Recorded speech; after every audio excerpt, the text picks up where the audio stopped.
अस्सलाम वालेकुम स्टूडेंट्स। तो आज हमने डिस्कस करना है vibrations of crystal with monoatomic basis.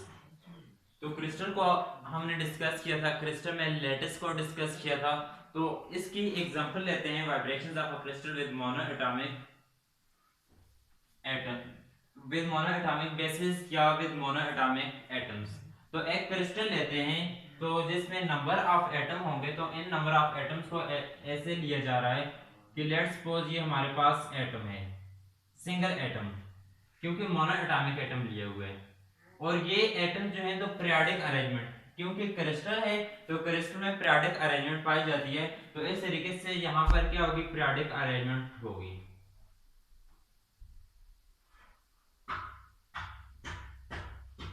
Periodic arrangement mean कि इस एटम में जो क्रिस्टल होगी, तो क्रिस्टल के इन एटम में हर पॉइंट से, एक एटम से दूसरे एटम तक जो डिस्टेंस होगा वो क्या होगा, फिक्स्ड होगा, जिसे हम स्पेस लेटिस का नाम देते थे। तो ये कहते हैं कि लेट्स सपोज कि ये जितने भी एटम हैं, तो ये एटम एक दूसरे के साथ एक स्प्रिंग, और ये स्प्रिंग जो लेंगे हम लाइट स्प्रिंग लेंगे, कि एक लाइट स्प्रिंग के साथ क्या है, इन एटम को कनेक्ट किए हुए हैं। तो यहाँ पर ये दूसरा लेते हैं कि ये वाला नेक्स्ट एटम के साथ एक लाइट स्प्रिंग के साथ हमने क्या किए हुए हैं, कनेक्ट किए हुए हैं। तो इसी तरीके से n नंबर ऑफ एटम लेते हैं तो उनको ये कहते हैं कि ये एक दूसरे के साथ हमने, और यहाँ पर एक और एटम, तो ये इसके साथ क्या है, एक लाइट स्प्रिंग के साथ कनेक्टेड है। एक एटम से दूसरे एटम तक जो डिस्टेंस है, या एक एटम से दूसरे एटम तक जो गैप है, उस गैप को हम ये रिप्रेजेंट करेंगे ऐसे कि नेक्स्ट एटम जो होगा तो उसमें यहाँ तक जो गैप होगा ये ए आएगा, इसी तरीके से ए आएगा। लेकिन हम सबको रिप्रेजेंट करने की बजाय ये कहते हैं कि क्रिस्टल है तो क्रिस्टल में पीरियोडिसिटी पाई जाती है, तो इस वजह से यहाँ पर हम रिप्रेजेंट कर लेते हैं, किसी एक में कर लेंगे तो इससे क्लियर हो जाएगा कि एक एटम से दूसरे एटम तक जो गैप होगा या डिस्टेंस होगा ये स्मॉल ए के इक्वल है।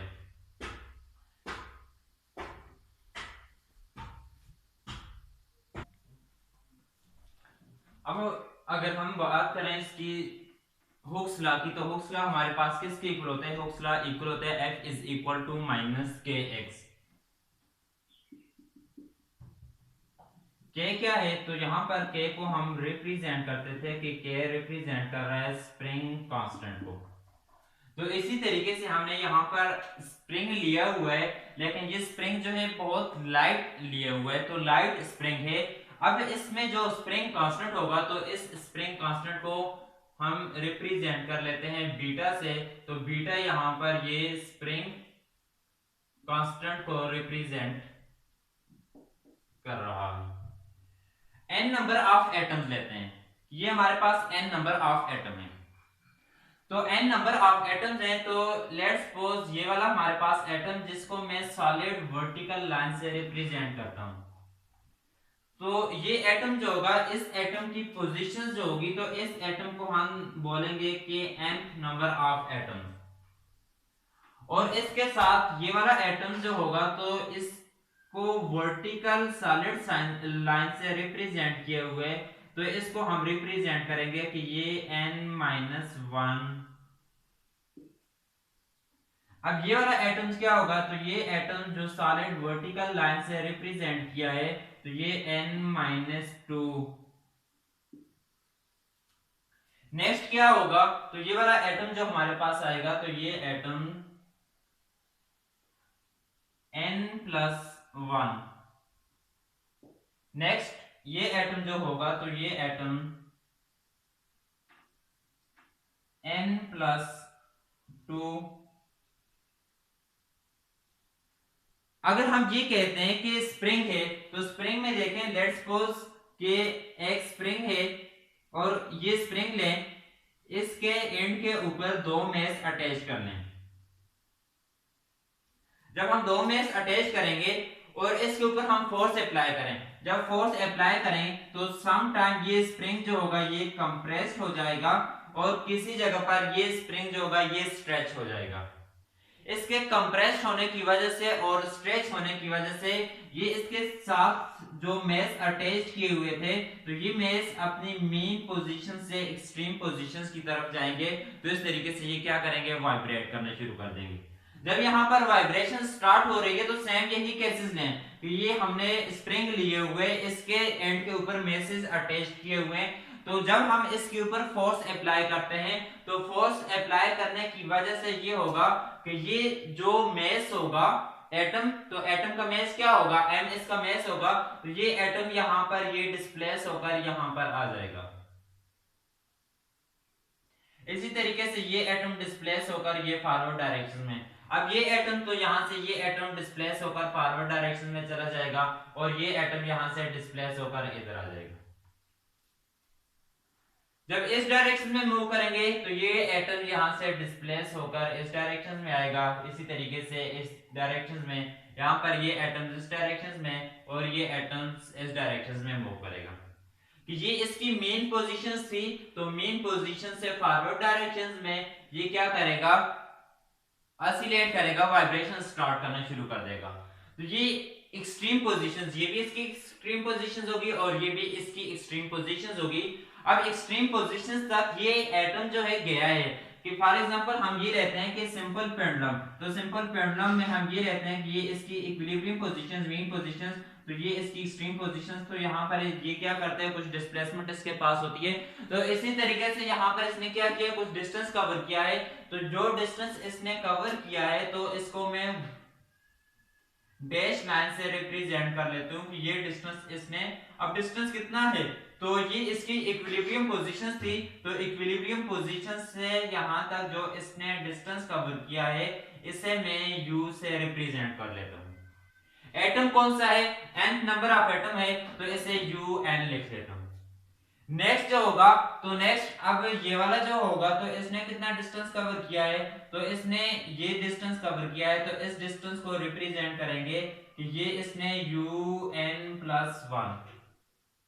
अब ये वाला एटम जो होगा, तो इस एटम ने कितना डिस्टेंस कवर किया है, तो इसका डिस्टेंस ये होगा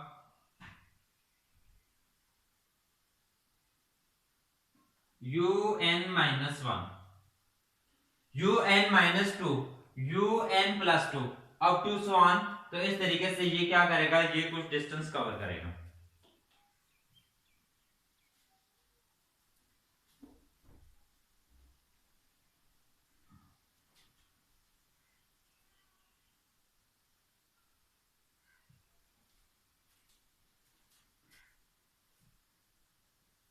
अब देखें, लेट्स सपोज हम ये कहते हैं कि ये जो मैस है, तो इसके ऊपर फोर्स लग रही है F1 और यहाँ पर F2 फोर्स लग रही है, तो F1 को फोर्स लिखें तो फ्रॉम हुक्स लॉ, तो हुक्स लॉ क्या है, F is equal to minus K, x के इक्वल है, तो x यहाँ पर डिस्प्लेसमेंट को रिप्रेजेंट कर रहा है और k जो है, तो k स्प्रिंग कांस्टेंट को रिप्रेजेंट करता है। F क्या है, F टोटल फोर्स होगा।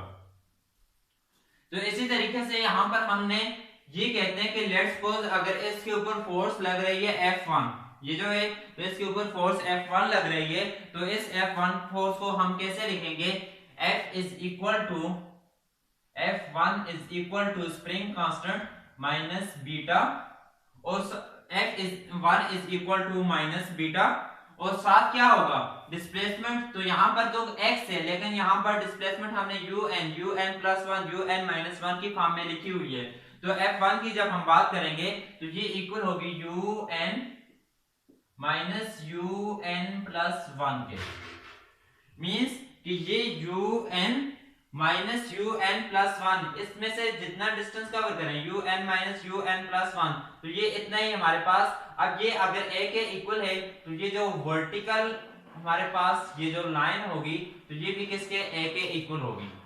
इसी तरीके से हम F2 कैलकुलेट करें, तो इसके ऊपर अगर कैलकुलेट करें ड्यू टू किस की वजह से, UN की वजह से, तो F2 हमारे पास क्या आएगा, F2 is equal to minus beta UN, F2 है, तो इसके ऊपर F2 और ये क्या हो रहा है, साथ डिस्प्लेसमेंट UN-1 माइनस UN-1। अब देखें F1 और F2 क्या है, कि दोनों यहाँ पर फोर्सेस F1 और ये फोर्सेस F2 दोनों फोर्सेस इसके ऊपर एक्ट कर रही हैं। जब दोनों फोर्सेस एक्ट करेंगी तो टोटल फोर्सेस फाइंड करेंगे। टोटल फोर्स इक्वल होगी F is equal to F1 plus F2। तो F1 और F2 की वैल्यू पुट करें तो F is equal to F1 की value minus beta UN minus UN plus 1 minus beta UN minus UN minus 1। F is equal to, दोनों में minus beta है तो माइनस बीटा को कॉमन लें, ये रह जाएगा UN माइनस UN प्लस 1 और माइनस को कॉमन लिया है तो plus UN minus UN minus 1। F is equal to minus beta 2UN, ये आपस में UN और ये ऐड हो जाएंगे, minus UN plus 1 minus UN minus 1। Minus को इनसाइड मल्टीप्लाई करें, F is equal to, minus को इनसाइड मल्टीप्लाई करें, ये टर्म प्लस हो जाएगी, F is equal to beta और साथ यहां पर क्या होगा UN plus 1 plus UN minus 1 और ये क्या बन जाएगा माइनस 2UN। अब इसको नाम दें इक्वेशंस 1 का। अब हम बात करते हैं कि इसमें क्या होगा कि इसका मास m मास है और साथ एक्सेलरेशन भी प्रोड्यूस होगा। तो from Newton second law F is equal to ma के। एक्सेलरेशन किसके इक्वल होता है, as acceleration is equal to d square x over dt square. लेकिन ये जो केस आ रहा है तो इसमें केस में हमने डिस्प्लेसमेंट क्या ली हुई है un, तो फिर हम इसे ऐसे लिखेंगे F is equal to m acceleration को फिर यहां पर ये लिखेंगे d square un over dt square. Acceleration की वैल्यू पुट कर लें d square un over dt square. इसको नाम दें इक्वेशंस 2 का। नाउ कंपेयरिंग इक्वेशंस 1 एंड 2, दोनों की लेफ्ट हैंड साइड क्या है सेम आ रही है तो इनको कंपेयर करेंगे। जब कंपेयर करेंगे तो ये इक्वेशंस बन जाएगी m d square un over dt square is equal to beta un plus 1 plus UN minus 1 minus 2UN और इसको नाम दें इक्वेशंस 3। ये हमारे पास इक्वेशंस 3 आ जाएगी।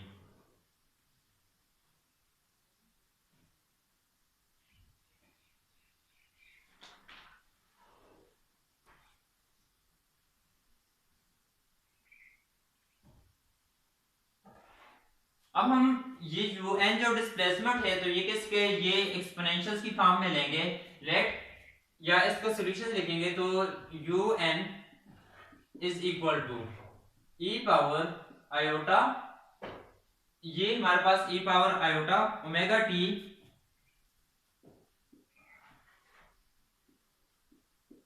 माइनस KNA के इक्वल होगी। ओमेगा क्या है, ओमेगा रिप्रेजेंट करेगा यहाँ पर एंगुलर फ्रीक्वेंसी को, k जो है k रिप्रेजेंट करेगा वेव वेक्टर को। वेव वेक्टर किसके इक्वल होता है, k is equal to 2 pi over lambda के इक्वल होता है। a क्या है, तो a गैप को या स्पेस लेटिस को यहाँ पर रिप्रेजेंट करता है। ये तो un की वैल्यू हो गई। अब हमें चाहिए क्या, यहाँ पर d square un over dt square, एक ये वाली टर्म रिक्वायर्ड है un प्लस 1, ये वाली टर्म रिक्वायर्ड है un माइनस 1 और un। तो un की वैल्यू यहां से स्टार्ट करते हैं d square un over dt square हमें, तो इसका डेरिवेटिव लें, इससे इसका ही डेरिवेटिव लें d un over dt square is equal to e power iota omega t minus KNA।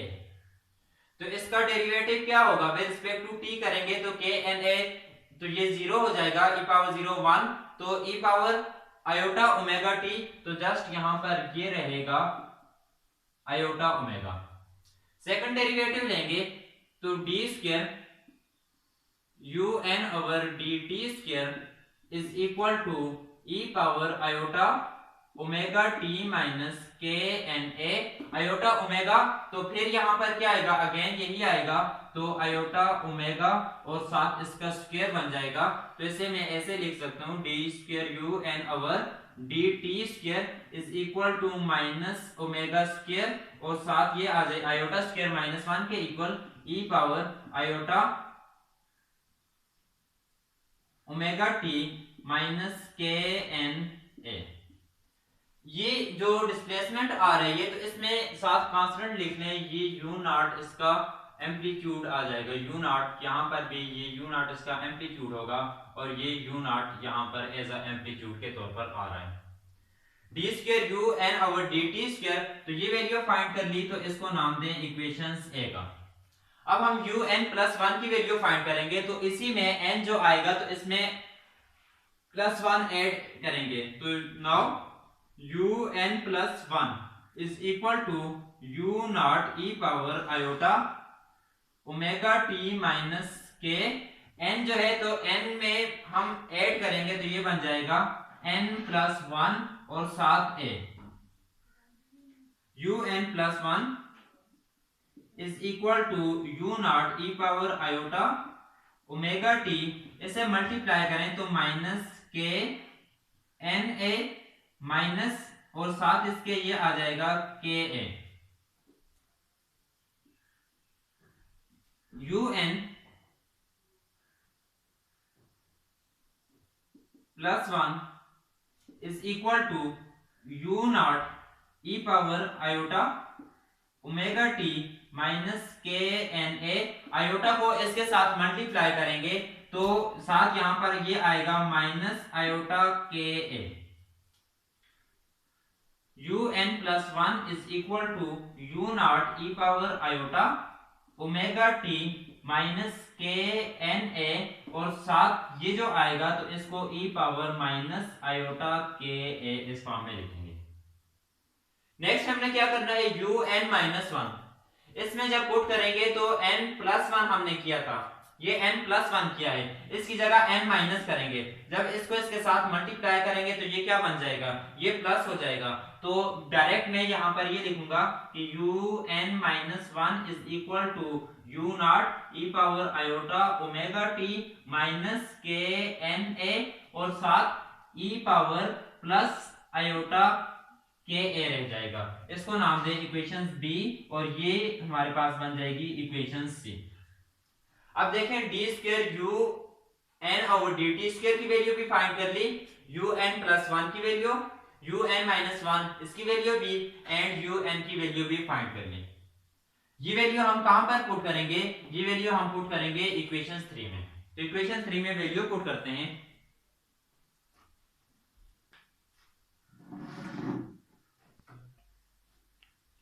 तो इक्वेशन 3 यहां से इसमें वैल्यू पुट कर लें तो ये बन जाएगा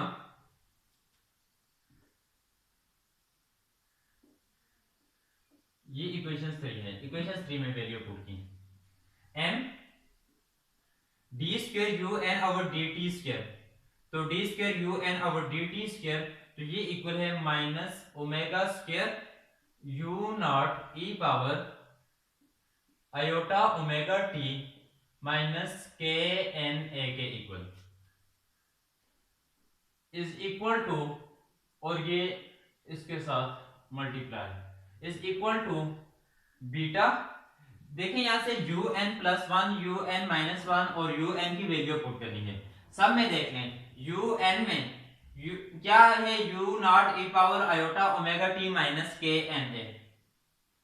यू एन प्लस 1 में देखें तो u not E power iota omega T minus k a, इसमें देखें तो यहां पर भी आ रहा है, तो ये यहां से डायरेक्ट पहले ही कॉमन ले लें, you not E power iota omega T minus के एन ए कॉमन ले लिया। यहां पर एन साइड क्या रहेगा, तो जब कॉमन लेंगे तो यू एन प्लस 1 की वैल्यू पुट की तो यू एन प्लस 1 की वैल्यू ये आ रही है, तो ये वाला फैक्टर यहां से कॉमन चला जाएगा, जस्ट ये रहेगा ई पावर माइनस आयोटा के ए फिर हमने किसकी वैल्यू पुट करनी है, un-1, तो un-1 की वैल्यू पुट की, तो ये वाला फैक्टर यहां से कॉमन, तो प्लस e पावर आयोटा के ए, फिर क्या माइनस 2un, तो un में से ये फैक्टर क्या है एज अ कॉमन चला गया, तो -2 रहेगा। अब दोनों साइड पर ये u not e power iota omega T इधर भी है और इस साइड भी है, तो इसको कैंसिल कर लें, तो यहां पर ये रहेगा -m omega square is equal to beta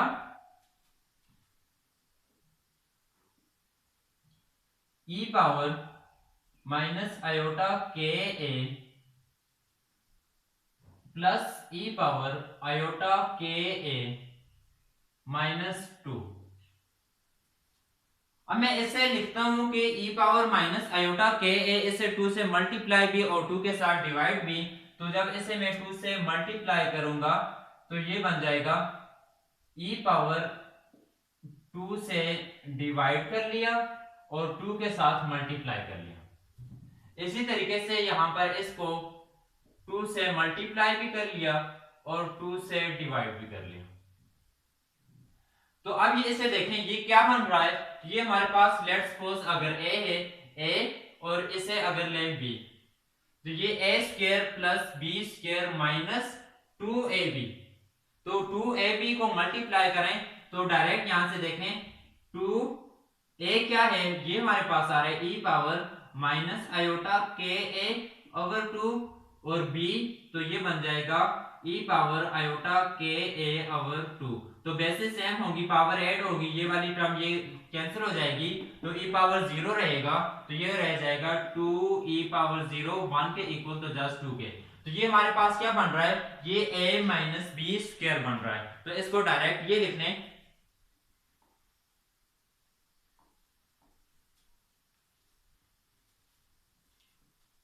-m omega square beta is equal to beta, और ये क्या रह जाएगा, तो ये हमारे पास e पावर आयोटा के ए ओवर 2, इसे a लें या b लें इससे कोई इफेक्ट नहीं पड़ेगा, इसे अगर a लें या इसे तो इससे कोई इफेक्ट नहीं, e पावर आयोटा के a minus e power minus iota के ए डिवाइडेड बाय 2, तो ये किसके इक्वल होगा, तो इसका क्या आ जाएगा यहाँ पर स्क्वायर, तो ये बन जाएगा a minus B whole square, तो किसके equal, a square plus B square minus 2ab के इक्वल हो जाएगा। इसे नाम दें इक्वेशंस, लास्ट कौन सी आ रही थी, इक्वेशंस 3, और ये हमारे पास इक्वेशंस 4 बन जाएगी। अब देखते हैं कि साइन हमारे पास साइन थीटा किसके इक्वल होता है,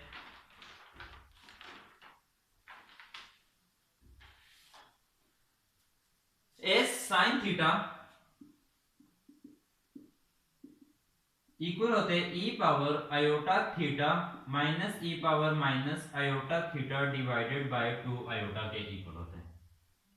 साइन थीटा जो होता है तो e power iota theta minus e power minus iota theta over 2 iota के इक्वल है।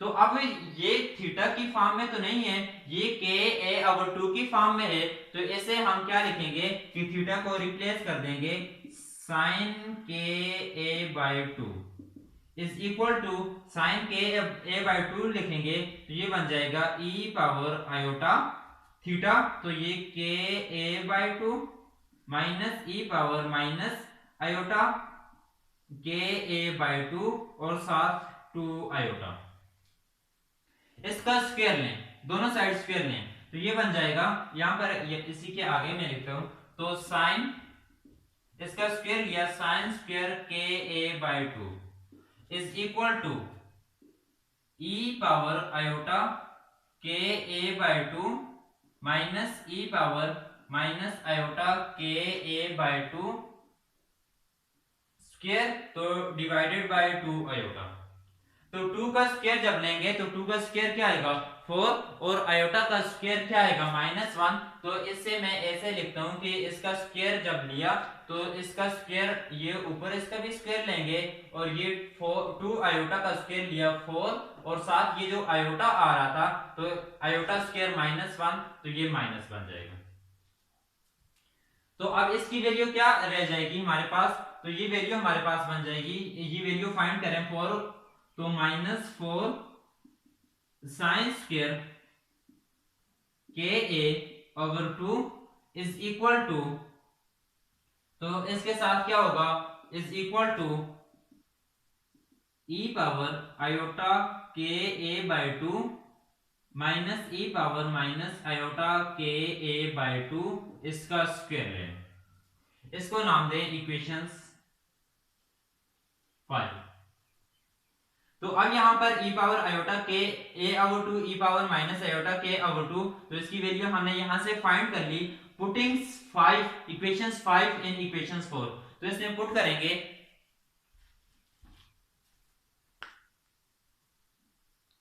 तो जब पुट किया तो ये बन जाएगा equations 4 implies that -m omega square is equal to beta e power iota ka/2 minus, तो इसकी वैल्यू क्या है -4 sin स्क्वायर ka/2 माइनस इसके साथ कैंसिल तो m ओमेगा स्क्वायर की value omega square is equal to 4 beta over m के साथ डिवाइड भी कर लें तो ये साथ sin स्क्वायर ka/2।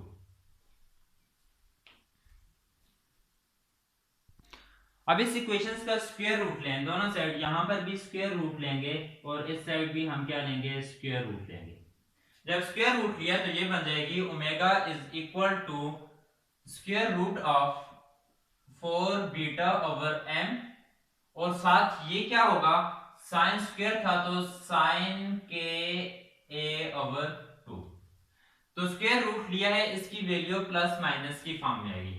अब यहाँ पर क्वेश्चन ये है कि हम इसकी एंगुलर फ्रीक्वेंसी की वैल्यू प्लस में लेंगे या माइनस में लेंगे। तो एंगुलर फ्रीक्वेंसी जो होती है वो नेगेटिव नहीं होती, एंगुलर फ्रीक्वेंसी हमेशा पॉजिटिव होगी। तो इसको हम जो लेंगे तो ये प्लस की फॉर्म में लेंगे omega is equal to 4 beta over m और अब यहाँ पर साइन ka/2 इसके साथ क्या करना है, अगर इसकी वैल्यू नेगेटिव भी आ रही है इसका मॉड लेंगे तो साइन ka/2 तो ये वैल्यू इसकी क्या आ जाएगी प्लस वैल्यू आ जाएगी। तो इससे नाम दे इक्वेशंस 5 और ये बन जाएगी इक्वेशंस 6।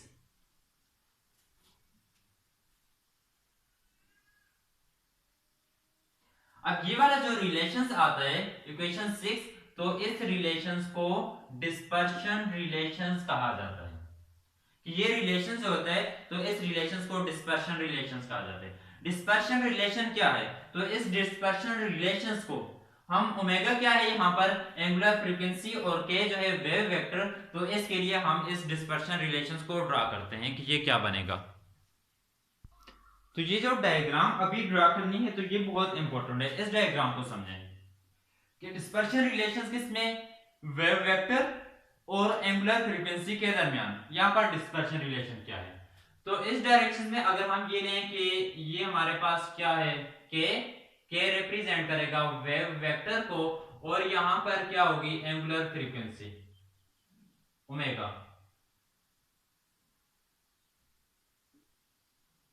तो लेट्स सपोज यहां से अगर वेव मूव कर रही है तो इस वेव की वेवलेंथ ये हमारे पास इसकी वेवलेंथ आएगी।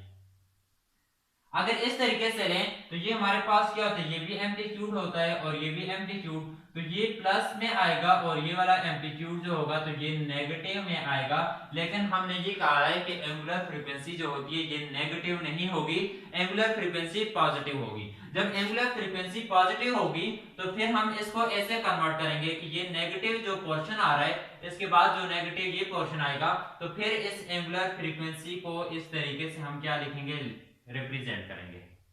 फिर हम यहां से ओमेगा और के में रिलेशन ड्राइव करेंगे। लेकिन अब यहां पर इसमें देखना है तो ये वाली जगह जो है, तो यहां से के जो है और वेव ओमेगा, तो ये यहां से लीनियरली इंक्रीज नहीं हो रहा, ये लीनियरली इंक्रीज होना चाहिए। तो ये लीनियरली इंक्रीज कैसे होगा, तो ऐसे समझते हैं कि ये लीनियरली इंक्रीज कैसे होगा ओमेगा और के लिए। देखिए हमने डिस्पर्शन रिलेशन यहां पर ड्रॉ करना है। तो ओमेगा क्या है, इसे हम देखते हैं वेव वेक्टर। वेव वेक्टर किसके इक्वल होता है, k is equal to 2 pi over lambda. कि वेवलेंथ और वेव वेक्टर ये इनवर्सली प्रोपोर्शनल हैं। अगर हमारे पास वेवलेंथ जो है, वेवलेंथ की वैल्यू हाई हो, बहुत ज्यादा हो, तो इस टाइम k जो होगा वेव वेक्टर, तो उसकी वैल्यू क्या हो जाएगी, डिक्रीज कर जाएगी। ये कहें कि के वेवलेंथ की वैल्यू बहुत ज्यादा हो, कि वेवलेंथ की वैल्यू को हम ज्यादा इंक्रीज करें, तो के की वैल्यू बहुत कम होगी। जब वेवलेंथ की वैल्यू बहुत ज्यादा होगी तो एक पॉइंट ऐसा आएगा कि वेव वेक्टर जो होगा इसकी वैल्यू क्या कर जाएगी, तो वेव वेक्टर की वैल्यू जीरो को अप्रोच करेगी। जब वेव वेक्टर की वैल्यू जो होगी जीरो को अप्रोच करेगी, तो हम ये लिखेंगे फार के इज इक्वल टू, या फार के अप्रोचेस टू जीरो। जीरो नहीं है लेकिन जीरो को अप्रोच कर रही है, 0.00 समथिंग में ये वैल्यू आ रही है। तो इसमें हम ये लिखेंगे कि लिमिट अप्लाई करेंगे। लेट, ये हमने एक रिलेशन पढ़ा था, लिमिट के अप्रोचेस टू जीरो साइन के ए ओवर 2। तो लिमिट साइन के ए ओवर 2, ये किसके, साइन के ए ओवर 2, ये किसके इक्वल आ रहा था, तो ये के ए बाय 2 के इक्वल था। तो साइन के a over 2 is equal to के ए बाय 2 के इक्वल। इक्वेशन 6 में पुट करें तो ये क्या बन जाएगा, omega is equal to 4 beta M over sine के ए बाय 2। तो साइन के ए बाय 2 की जगह पर हम ये लिखेंगे के ए बाय 2। क्या बन जाएगा, के ए बाय 2। अब इसमें देखें कि ओमेगा मैं इसे ऐसे लिखता हूं, omega is equal to 4 beta over M. 4 constant, beta spring constant, ये भी constant, M mass of atom, तो ये थ्रू आउट वाइब्रेशन में एक ही भी चीज इनमें ना ही इंक्रीज होगी ना ही डिक्रीज होगी, तो ये होल टर्म क्या आएगी, तो ये हमारे पास कांस्टेंट आ रही है। अब यहां पर क्या है, a क्या था, a स्पेस लेटिस को रिप्रेजेंट कर रहा है, और 2 भी क्या है, कांस्टेंट है। तो a बाय 2 जो होगा तो ये कांस्टेंट है। और साथ ये लिखेंगे तो k कांस्टेंट नहीं है, k यहां पर वेरिएबल है। वेरिएबल कैसे, कि यहां से वेवलेंथ की वैल्यू चेंज कराएं तो k की वैल्यू भी क्या हो जाएगी, ऑटोमेटिकली चेंज हो जाएगी। तो इसका मतलब ये है कि कांस्टेंट को कांस्टेंट के साथ मल्टीप्लाई करेंगे तो रिजल्ट हमें कांस्टेंट ही मिलेगा। तो ये दोनों टर्म क्या होंगी, कांस्टेंट होगी। तो यहां से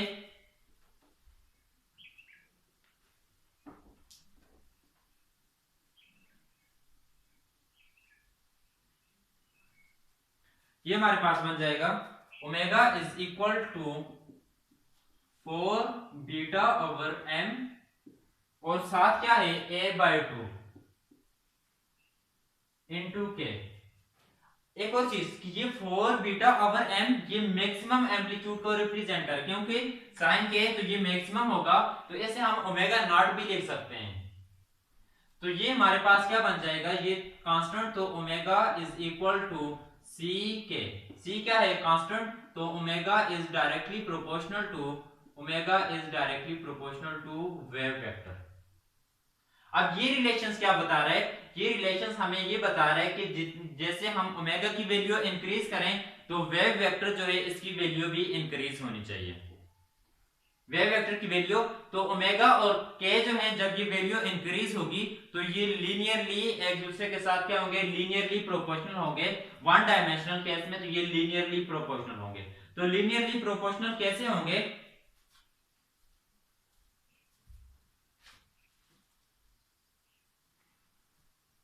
तो इसके लिए हम ये लिखेंगे कि जब हम ये लें कि ये रिप्रेजेंट कर रहा है, इसे हम ये लिख सकते हैं कि कांस्टेंट जो है तो ये ओमेगा एम को रिप्रेजेंट कर रहा है कि मैक्सिमम एंगुलर फ्रीक्वेंसी। तो मैक्सिमम एंगुलर फ्रीक्वेंसी किस टाइम होगी कि जब साइन के ए ओवर 2 जो होगा तो ये 0 के इक्वल होगा। तो साइन के a over 2 is equal to 1 के इक्वल हो तो ये मैक्सिमम होगी। किस वजह से कि यहां से ये देखें साइन के ए ओवर 2 ये 1 हो जाएगा तो omega is equal to 4 beta over M. 4 beta over M ये किसके इक्वल होगा, ये ओमेगा एम के, तो एंगुलर फ्रीक्वेंसी इस टाइम होगी। तो इसे हम ले सकते हैं कि 1 जो होगा तो साइन पाई बाय 2 के इक्वल लिख सकते हैं। अब यहां से साइन के a over 2 is equal to sine pi over 2। तो k a over 2 is equal to pi over 2, 2 भी कैंसिल हो जाएगा। K a is equal to pi and k की वैल्यू तो k is equal to pi over a. K यहां पर क्या बन जाएगा, k is equal to pi over a हमारे पास आ जाएगा। K is equal to pi over ए कहां पर आएगा, ए हमारे पास ये था, ये टोटल ए है, तो पाई ए ओवर ए यहां पर हमारे पास ये आ रहा है कि के इज इक्वल टू पाई, और शुरू में ये देखें कि ये लीनियरली प्रोपोर्शनल है, तो यहां से ये वाली टर्म जो होगी कि ऐसे हमने रिप्रेजेंट किया था कि इसकी कुछ रीजन, ये वाली रीजन जो आएगी तो ये क्या होगी, लीनियरली इंक्रीज कर रही है। जब ये लीनियरली इंक्रीज करेगी तो इस तरीके से ये हमारे पास यहां से ये लीनियरली इंक्रीज करेगी। उसके बाद क्या होगा, यहां पर ये लीनियरली इंक्रीज करेगी और यहां पर आगे ये जो रिलेशंस आएगा, ये जो कर्व आ रहा है तो ये वाला कर्व हमारे पास साइन कर्व, इसके बाद जो कर्व होगा साइन कर्व, तो ये साथ साइन कर्व, साइन के, तो ये साइन कर्व बन जाएगा। अब ये किसके इक्वल है, तो ये पाई ओवर ए के इक्वल। इसी तरीके से इस साइड के लिए हम देखें कि ये हमने एटम लिया था तो ये इधर भी वाइब्रेट हो रहा था तो इधर भी वाइब्रेट, ये un-1 तो ये un+1। इस साइड के लिए जब लिखेंगे तो इसकी वैल्यू हमारे पास क्या आएगी, k is equal to minus pi over ए।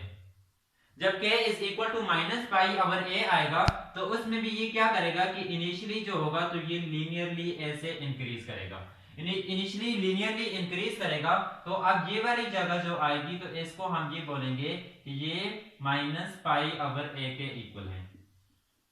ये किसके इक्वल है, माइनस पाई ओवर ए के इक्वल है। और ये रीजन जो होगी पाई ओवर ए से माइनस पाई ओवर ए तक, तो ये वाली रीजन, इस रीजन को हम ये बोलेंगे, ये रिप्रेजेंट कर रहा है फर्स्ट ब्रिलियन जोन को। तो यहां पर ये हमारे पास फर्स्ट ब्रिलियन जोन आएगा। इसके बाद और ये वाली जो रीजन होगी आगे ये साइन कर्व, तो इस तरीके से ये हमारे पास जब यहां पर ये डिक्रीज कर जाएगा तो ये वाली जो रीजन आएगी तो इसे हम जब सॉल्व करेंगे तो ये बन जाएगी ये के वेव वेक्टर, तो ये 2 पाई ओवर ए, तो ये हमारे पास 2 पाई ओवर ए बन जाएगा।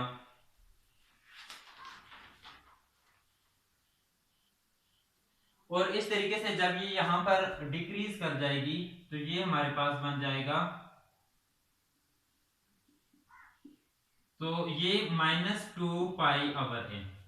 तो ये वाली जो रीजन होगी तो अब यहां पर देखें तो माइनस पाई ओवर ए से 2 पाई ए ओवर तक, तो ये भी ब्रिलियन जोन, ये सेकंड ब्रिलियन जोन। तो इसी तरीके से यहां पर भी तो ये सेकंड ब्रिलियन जोन, तो यहां पर भी ये सेकंड ब्रिलियन जोन बन जाएगी। इसके लिए हम ये लिखेंगे फर्स्ट ब्रिलियन जोन। तो फर्स्ट ब्रिलियन जोन कौन सी आएगी कि जब हमारे पास ये आए माइनस के जो हो wave vector minus pi over a is less than pi over a.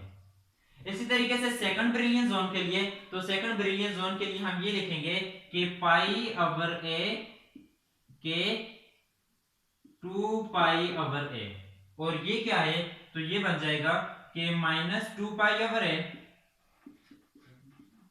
के, और ये पाई ओवर ए, ये फर्स्ट रिप्रेजेंट करेगा फर्स्ट ब्रिलियन जोन, और ये दोनों जो होंगे तो ये सेकंड ब्रिलियन जोन को रिप्रेजेंट करते हैं।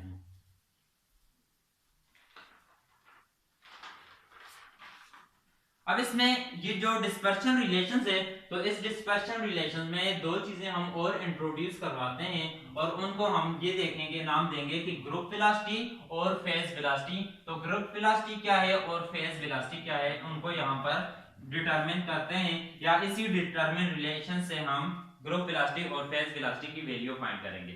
तो फेज वेलोसिटी हमारे पास किसके इक्वल होती है, vp से रिप्रेजेंट करेंगे और phase velocity omega over K, and group velocity vg is equal to d omega over d K. कैसे डिटरमिन करेंगे फेज वेलोसिटी और ग्रुप वेलोसिटी को, इसी को देखें। तो ये हमारे पास क्या है, इस डायरेक्शन में ये k और वर्टिकल क्या आ रहा है, तो ये हमारे पास ओमेगा। अब इस तरीके से ये कर्व आ रहा था, तो इसकी हम यहाँ पर कुछ स्लोप ले लेते हैं, यहाँ पर कुछ एंगल बनेगा। ये वाली साइड जो होगी, तो ये हमारे पास क्या है, ये अगर ओमेगा है तो ये भी ओमेगा, और ये साइड क्या होगी के। अब एंगल जब हम फाइंड करेंगे तो ये एंगल हमें ये देगा कि omega ratio of omega over के। तो जब हम एंगल, तो एंगल यहां से हमें ओमेगा ओवर के किसके इक्वल है, फेज वेलोसिटी के इक्वल है। और यहां से जब हम ये करें कि डी ओमेगा स्लोप फाइंड करें, ये स्लोप है, तो स्लोप क्या होगी, slope D omega over D के। तो slope D omega over D के, तो स्लोप हमें किसके बारे में इंफॉर्मेशन देगी, डी ओमेगा ओवर डी के इक्वल है। तो ये ग्रुप वेलोसिटी, तो ये वी जी के बारे में, ग्रुप वेलोसिटी के बारे में हमें इंफॉर्मेशन देगी। यहां से ये डिस्पर्शन रिलेशन से ये चीज हम फाइंड कर देंगे। और जब डिस्पर्शन रिलेशन में एक पॉइंट याद रख लें कि ग्रुप वेलोसिटी और फेज वेलोसिटी आपस में इक्वल हो, जब ग्रुप वेलोसिटी और फेज वेलोसिटी आपस में इक्वल हो, तो वो वाला मीडियम जो होगा, तो उस मीडियम को नॉन डिस्पर्सिव मीडियम, तो इस केस में ये इक्वल है, तो मीडियम जो होगा, मीडियम नॉन डिस्पर्सिव होगा। और जब ग्रुप वेलोसिटी और फेज वेलोसिटी आपस में इक्वल नहीं होंगे, तो वो मीडियम जो होगा डिस्पर्सिव मीडियम हमारे पास कहलाएगा। उस मीडियम को डिस्पर्सिव मीडियम का नाम देंगे। नेक्स्ट हम ये जस्ट यहाँ पर लास्ट पॉइंट ये है कि ये समझते हैं कि फेज वेलोसिटी क्या होती है और ओमेगा दूसरी वेलोसिटी हमारे पास, तो इनको कैसे हम डिफरेंशिएट करेंगे। तो इनको डिफरेंशिएट करने के लिए मैं ये कहता हूँ, लेट्स सपोज ये दो वेव हैं और ये ट्रेवल कर रही है, एक वेव ये ट्रेवल कर रही है और दूसरी वेव जो है, तो यहाँ पर ये है, ये दूसरी वेव। तो दूसरी वेव और पहली वेव जो है, तो इनमें फेज डिफरेंस इस तरीके से, ये कुछ फेज डिफरेंस है। अब इन दोनों में क्या है, फेज डिफरेंस है। इन दोनों की सुपरपोजिशंस करते हैं। जब हम सुपरपोजिशंस करेंगे तो दोनों जो वेव होंगी, तो ये क्या हो जाएंगी, ऐड हो जाएंगी। तो इस तरीके से ये हमारे पास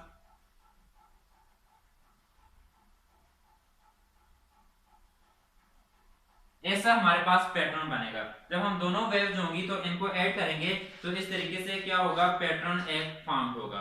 तो अब ये वाला जो पैटर्न होगा, तो इस पैटर्न को हम ये कहेंगे कि ये वाली जो वेलोसिटी होगी, जब हमने ऐड किया, तो ये वेलोसिटी जो होगी, इस वेलोसिटी के साथ जिसके साथ वेव मूव कर रही है, तो उसे फेज वेलोसिटी कहेंगे। लेकिन जब ये देखें तो यहाँ पर ये इन्वेलप इस तरीके से, ये क्या हो रहा है, इन्वेलप जनरेट हो रहा है। तो इस इन्वेलप में क्या होगी, नंबर ऑफ वेव। तो ये इन्वेलप भी मूव करेगा। इस इन्वेलप की जो वेलोसिटी होगी, तो उसे ग्रुप वेलोसिटी, तो यहाँ पर फेज वेलोसिटी भी होगी और ग्रुप वेलोसिटी भी जनरेट होगी।